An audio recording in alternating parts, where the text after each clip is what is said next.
Welcome back.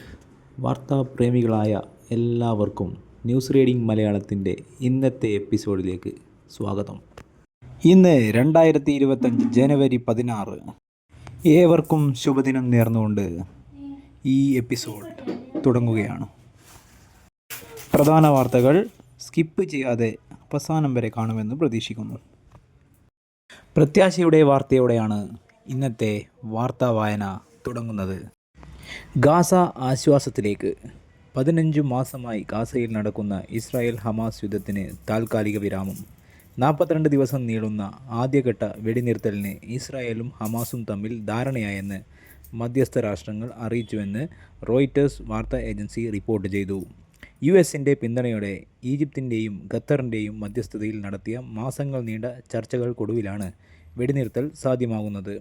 US പ്രസിഡന്റായി Donald Trump അധികാരമേൽക്കാൻ 5 ദിവസം ബാക്കിയുള്ളപ്പോഴാണ് വെടിനിർത്തൽ കരാർ ഹമാസ് അംഗീകരിച്ചത്.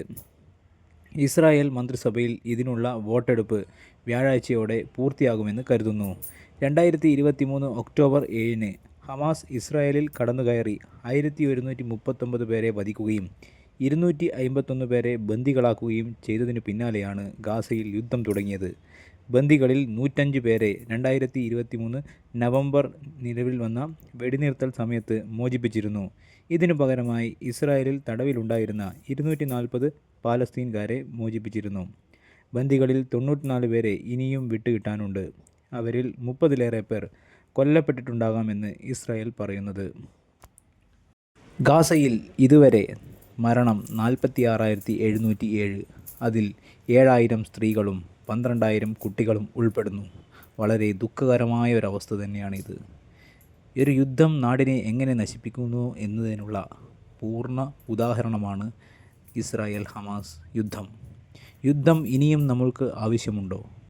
നിങ്ങളുടെ വിലയേറിയ അഭിപ്രായങ്ങൾ രേഖപ്പെടുത്തൂ. വനനിയമത്തിൽ സർക്കാർ കീഴടങ്ങി.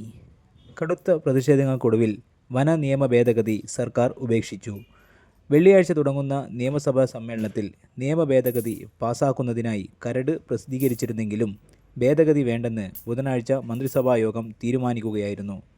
മലയോര മേഖലയിലെ ജനങ്ങൾക്കിടയിൽ ആശങ്കയുയർന്ന സാഹചര്യത്തിലാണ് നിയമ ഭേദഗതി വേണ്ടെന്ന് സർക്കാർ തീരുമാനിക്കുന്നതെന്ന് മുഖ്യമന്ത്രി പിണറായി വിജയൻ പിന്നീട് പത്രസമ്മേളനത്തിൽ പറഞ്ഞു. നിയമത്തിലെ ഏതെങ്കിലും വകുപ്പുകളിൽ നിക്ഷിപ്തമാകുന്ന അധികാരം ദുർവിനിയോഗം ചെയ്യപ്പെടാൻ സാധ്യതയുണ്ടെന്ന ആശങ്ക സർക്കാർ ഗൗരവമായി കാണുന്നെന്നും മുഖ്യമന്ത്രി വ്യക്തമാക്കി. 2013 UDF സർക്കാരിൽ KB ഗണേഷ് കുമാർ വനം മന്ത്രി ആയിരിക്കെയാണ് നിയമ ഭേദഗതിക്ക് തുടക്കമിട്ടത്. ഒന്നാം പിണറായി സർക്കാരിൻ്റെ കാലത്തും K രാജു മന്ത്രിയായിരുന്നപ്പോഴും തുടർ നടപടികളുണ്ടായി. ഇപ്പോഴാണ് കരട് നിയമസഭയിൽ കൊണ്ടുവരുന്നതിനായി പ്രസിദ്ധീകരിച്ചത്. പ്രവാസികൾക്കുള്ള സന്തോഷ വാർത്ത. എയർ ഇന്ത്യ എക്സ്പ്രസ് ഗൾഫിലേക്ക് ഇനി 30 കിലോ. ഇന്ത്യയിൽ നിന്ന് ഗൾഫ് രാജ്യങ്ങളിലേക്ക് 30 കിലോ ചെക്ക് ഇൻ ബാഗേജ് അനുവദിച്ച് എയർ ഇന്ത്യ എക്സ്പ്രസ്. ബുധനാഴ്ച മുതൽ തീരുമാനം പ്രാബല്യത്തിലായി. 2 ബാഗുകളിലായി 30 കിലോ അനുവദിക്കുകയെന്നും അറിയിപ്പിലുണ്ട്. തൂക്കം അധികമായാൽ പണം നൽകേണ്ടി വരും. നേരത്തെ 20 കിലോ ചെക്ക് ഇൻ ബാഗേജായിരുന്നു അനുവദിച്ചിരുന്നത്. ഗൾഫിൽ നിന്ന് ഇന്ത്യയിലേക്ക് നേരത്തെ 30 കിലോയ്ക്ക് അനുമതിയുമുണ്ട്. ബ്രൂവറി അനുവദിച്ച് മന്ത്രിസഭ. പാലക്കാട് ജില്ലയിലെ കഞ്ചിക്കോട്ട് ബ്രൂവറി അനുവദിക്കാൻ മന്ത്രിസഭാ യോഗം തീരുമാനിച്ചു. ഇതിനു പുറമെ ethanol plant, multi feed distillation, Indian നിർമ്മിത വിദേശ മദ്യ bottling unit, malt spirit plant, brandy bar, winery plant എന്നിവയും ആരംഭിക്കാൻ മധ്യപ്രദേശിലെ ഇൻദോർ ആസ്ഥാനമായുള്ള ഒയാസിസ് കൊമേഴ്ഷ്യൽ പ്രൈവറ്റ് ലിമിറ്റഡ് എന്ന സ്ഥാപനത്തിനാണ് അനുമതി. നിലവിലെ മാർഗനിർദ്ദേശങ്ങളും വ്യവസ്ഥകളും പാലിക്കണമെന്ന നിബന്ധനയോടെ പ്രാരംഭാനുമതിയാണ് നൽകിയിട്ടുള്ളത്. സംസ്ഥാനത്തു തന്നെ സ്പിരിറ്റ് നിർമ്മിക്കാനുള്ള സാധ്യത തേടുമെന്ന് അബ്കാരി നയത്തിൽ സർക്കാർ പ്രഖ്യാപിച്ചിരുന്നു. ഇതിൻ്റെ ചുവടുപിടിച്ചുകൂടിയാണ് ഇപ്പോഴത്തെ തീരുമാനം. വിവാദ പ്രസ്താവന. മെറ്റ മാപ്പ് പറഞ്ഞു. വിവാദ പ്രസ്താവനയെ തുടർന്ന് വിളിച്ചുവരുത്തി വിശദീകരണം തേടാൻ പാർലമെൻ്ററി സമിതി തീരുമാനിച്ചതിനിടയിൽ സാമൂഹ്യ മാധ്യമ സ്ഥാപനമായ മെറ്റ മാപ്പ് പറഞ്ഞു. മനഃപൂർവ്വമല്ലാത്ത തെറ്റാണ് സംഭവിച്ചതെന്ന് മെറ്റയുടെ ഇന്ത്യയുടെ വൈസ് പ്രസിഡന്റ് ശിവനാഥ് തുക്രാൽ പറഞ്ഞു. കോവിഡിനു ശേഷം നടന്ന ലോക്സഭാ തെരഞ്ഞെടുപ്പിൽ ഇന്ത്യയിലെ ഭരണകക്ഷി പരാജയപ്പെട്ടെന്ന് മെറ്റ ചെയർമാൻ മാർക്ക് സക്കർബർഗ് പറഞ്ഞതിനെക്കുറിച്ചാണ് മെറ്റയുടെ മാപ്പ് പറച്ചിൽ. മാപ്പ് പറഞ്ഞ സാഹചര്യത്തിൽ മെറ്റ വിവാദം അവസാനിച്ചെന്നും സമിതിയുടെ ഉത്തരവാദിത്തം അവസാനിച്ചെന്നും IT മന്ത്രാലയത്തിൻ്റെ പാർലമെൻറ്റ് സ്റ്റാൻഡിംഗ് സമിതി അധ്യക്ഷൻ നിഷികാന്ത് ദുബെ പ്രതികരിച്ചു. ഭാഗവതിൻ്റെ സ്വാതന്ത്ര്യ പരാമർശം രാജ്യദ്രോഹത്തിന് തുല്യമെന്ന് കോൺഗ്രസ്. അയോധ്യയിലെ രാമക്ഷേത്ര സമർപ്പണത്തിനു ശേഷമാണ് ഇന്ത്യക്ക് യഥാർത്ഥ സ്വാതന്ത്ര്യം ലഭിച്ചതെന്ന RSS മേധാവി മോഹൻ ഭാഗവതിൻ്റെ പ്രസ്താവനയ്ക്കെതിരെ കോൺഗ്രസ്. പുതിയ ആസ്ഥാന മന്ദിരത്തിൻ്റെ ഉദ്ഘാടന വേളയിലാണ് കോൺഗ്രസ് അധ്യക്ഷൻ മല്ലികാർജ്ജുൻ ഖാർഗെ ലോക്സഭാ പ്രതിപക്ഷ നേതാവ് രാഹുൽ ഗാന്ധിയും ആഞ്ഞടിച്ചത്. അത്തരം പ്രസ്താവനകൾ തുടർന്നാൽ ഭാഗവതിന് രാജ്യത്തിന് സഞ്ചരിക്കാൻ ബുദ്ധിമുട്ടാകുമെന്ന് ഖാർഗെ മുന്നറിയിപ്പ് നൽകി. പരാമർശം രാജ്യദ്രോഹത്തിന് തുല്യമാണെന്നും ഓരോ ഇന്ത്യക്കാരനെയും അപമാനിക്കുന്നതാണെന്നും രാഹുലും കുറ്റപ്പെടുത്തി.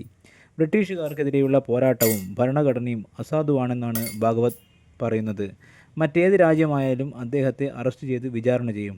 ഇന്ത്യക്ക് 1947 സ്വാതന്ത്ര്യം കിട്ടിയിട്ടില്ലെന്ന് പറയുന്നത് ഓരോ ഇന്ത്യക്കാരനെയും അപമാനിക്കലാണെന്ന് രാഹുൽ പറഞ്ഞു. കളരി പ്രേമികൾക്ക് ആശ്വാസവാർത്ത. ദേശീയ ഗെയിംസിലേക്ക് വീണ്ടും ചുവടുവെച്ച് കളരി. ഉത്തരാഖണ്ഡിൽ 28-ന് തുടങ്ങുന്ന ദേശീയ ഗെയിംസിൽ കളരിപ്പയറ്റ് ഉൾപ്പെടുത്തണമെന്ന് ഡൽഹി ഹൈക്കോടതി. കഴിഞ്ഞ ദേശീയ ഗെയിംസിൽ കളരിപ്പയറ്റിൽ മെഡലുകൾ നേടിയ ഹരിയാന സ്വദേശി ഹർഷിത യാദവ് നൽകിയ ഹർജിയിലാണ് ജസ്റ്റിസ് സച്ചിൻ ദത്തയുടെ ഉത്തരവ്. കളരിപ്പയറ്റ് ഉൾപ്പെടുത്താൻ ഇന്ത്യൻ ഒളിമ്പിക്സ് അസോസിയേഷനോട് കോടതി നിർദ്ദേശിച്ചു. കഴിഞ്ഞ ഗെയിംസിൽ കളരിപ്പയറ്റിൽ കേരളം 19 സ്വർണ്ണമടക്കം 22 മെഡലുകൾ നേടിയിരുന്നു. എന്നാൽ കാരണം വ്യക്തമാക്കാതെ ഇക്കുറി ഗെയിംസിൽ ഒഴിവാക്കുകയായിരുന്നു. തുടർന്നാണ് അഡ്വക്കേറ്റ് അജീഷ് കളത്തിൽ ഗോപി വഴി ഹർഷിത ഹൈക്കോടതിയെ സമീപിച്ചത്. ഇക്കുറി കളരിപ്പയറ്റിനെ ഒഴിവാക്കിയത് ഏകപക്ഷീയ തീരുമാനമാണെന്ന് ഹർജിയിൽ ചൂണ്ടിക്കാട്ടി. കമ്പോള വാർത്ത. കുരുമുളകിന് 100 രൂപ കുറഞ്ഞു, വെളിച്ചെണ്ണയ്ക്ക് 100 രൂപ കൂടി. കുരുമുളക് അൺഗാർബിൾഡ് ക്വിൻ്റലിന് 100 രൂപ കുറഞ്ഞ് വില 64,600 രൂപയായി. ഗാർബിൾഡിന് 66,600 രൂപയും വെളിച്ചെണ്ണ ക്വിൻ്റലിന് 100 രൂപ വർദ്ധിച്ച് വില 22,500 രൂപയിലും എത്തി. കരുളായിൽ വീണ്ടും കാട്ടാന ആക്രമണം, വീട്ടമ്മ കൊല്ലപ്പെട്ടു. കരുളായി വനത്തിലെ ഉച്ചക്കുളത്ത് കാട്ടാനയുടെ ആക്രമണത്തിൽ വീട്ടമ്മ മരിച്ചു. മുത്തേടം പഞ്ചായത്തിലെ ഉച്ചക്കുളം നഗറിലെ കരിയൻ്റെ ഭാര്യ തരിപ്പപ്പൊട്ടി സരോജിനിയാണ് മരിച്ചത്. 11 ദിവസത്തിനുള്ളിൽ കരുളായിൽ കാട്ടാനയുടെ ആക്രമണത്തിൽ കൊല്ലപ്പെടുന്ന രണ്ടാമത്തെ ആളാണ് സരോജിനി. ഈ മാസം 4-ന് ചോലനായിക വിഭാഗത്തിൽപ്പെട്ട പൂച്ചപ്പാറ മണി കാട്ടാനയുടെ ആക്രമണത്തിൽ മരിച്ചിരുന്നു.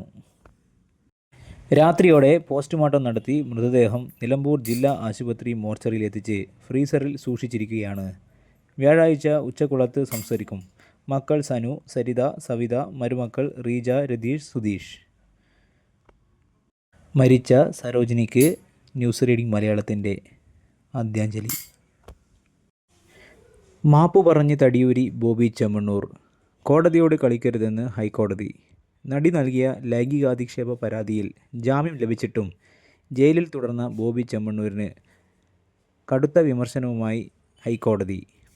ജാമ്യവ്യവസ്ഥ ഉൾപ്പെടെ റദ്ദാക്കുന്ന നടപടികളിലേക്ക് കടക്കുമെന്ന് കോടതി വ്യക്തമാക്കിയതിനെ തുടർന്ന് ബോബി നിരുപാധികം മാപ്പപേക്ഷിച്ചു.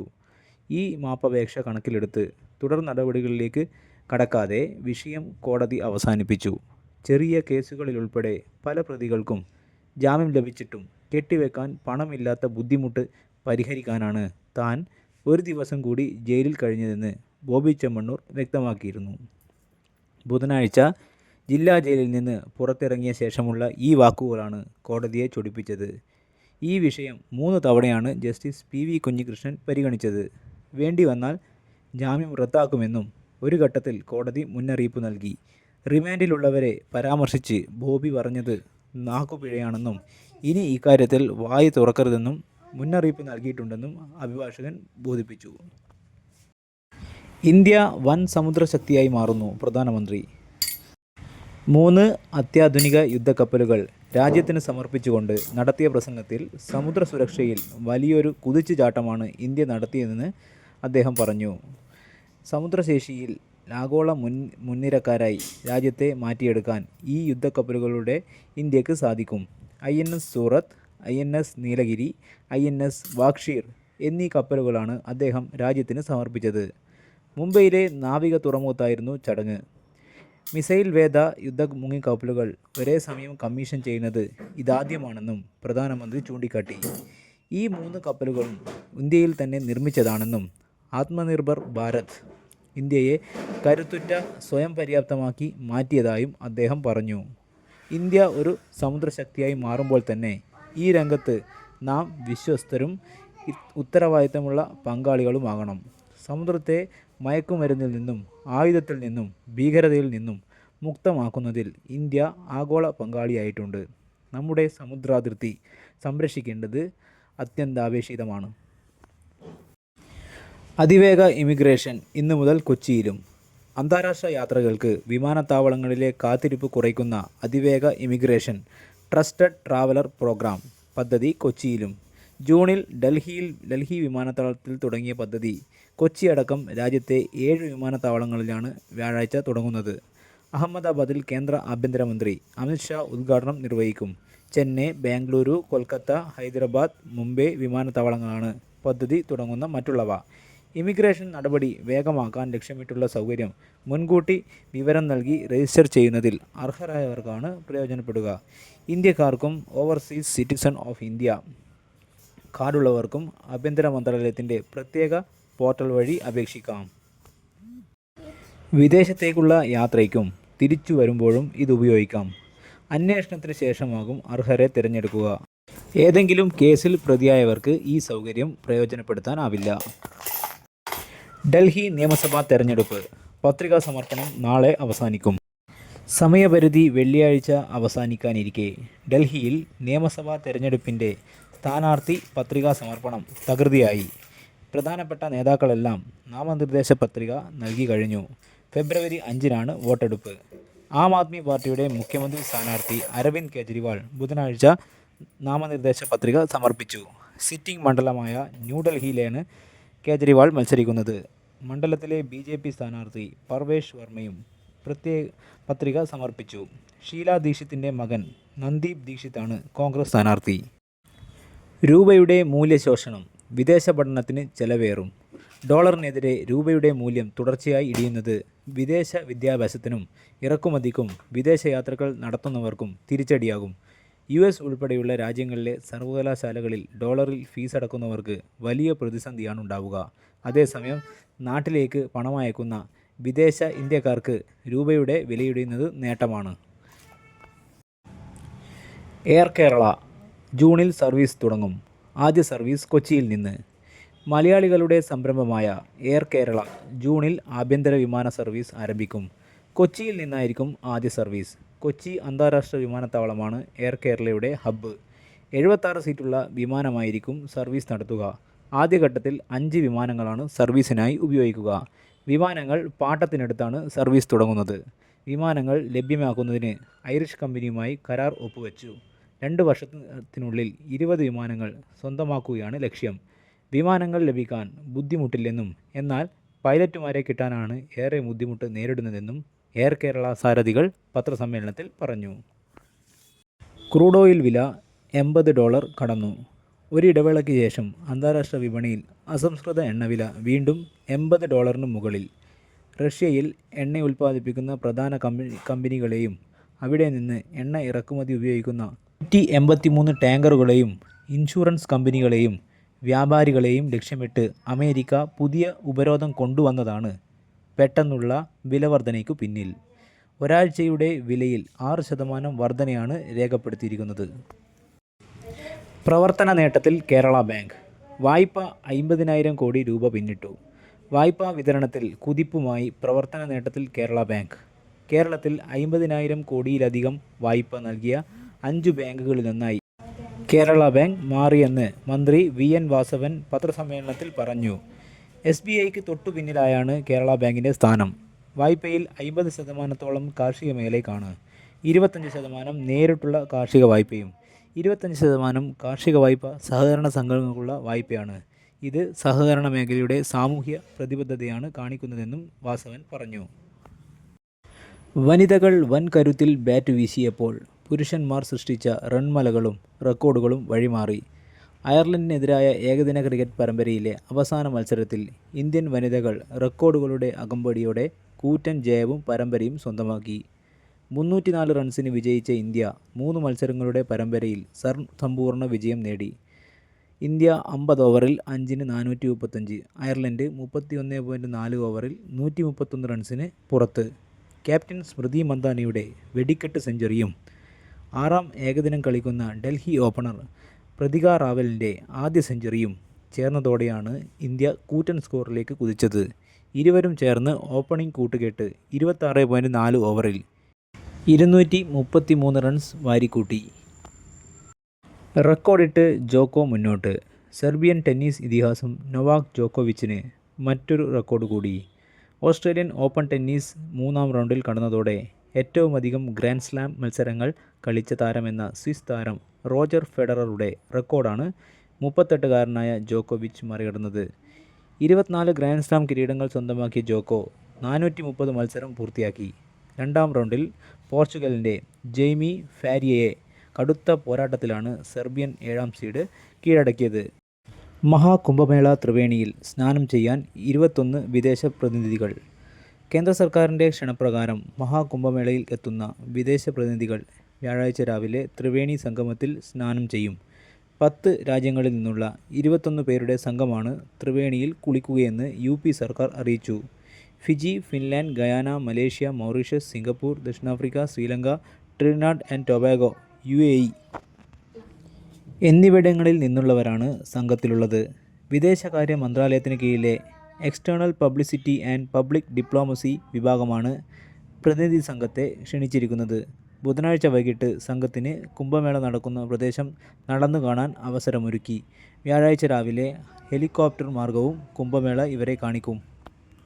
ഇതോടെ ന്യൂസ് റീഡിംഗ് മലയാളത്തിൻ്റെ ഇന്നത്തെ എപ്പിസോഡ് ഇവിടെ അവസാനിക്കുന്നു. അടുത്ത എപ്പിസോഡിൽ കാണുന്നതുവരെ നന്ദി, നമസ്കാരം. ന്യൂസ് റീഡിംഗ് മലയാളത്തിനെ പറ്റിയുള്ള വിലയേറിയ അഭിപ്രായങ്ങൾ കമൻറ്റുകളായി രേഖപ്പെടുത്തൂ. ഏവർക്കും ശുഭദിനം നേർന്നുകൊണ്ട് നിർത്തുന്നു. Good bye.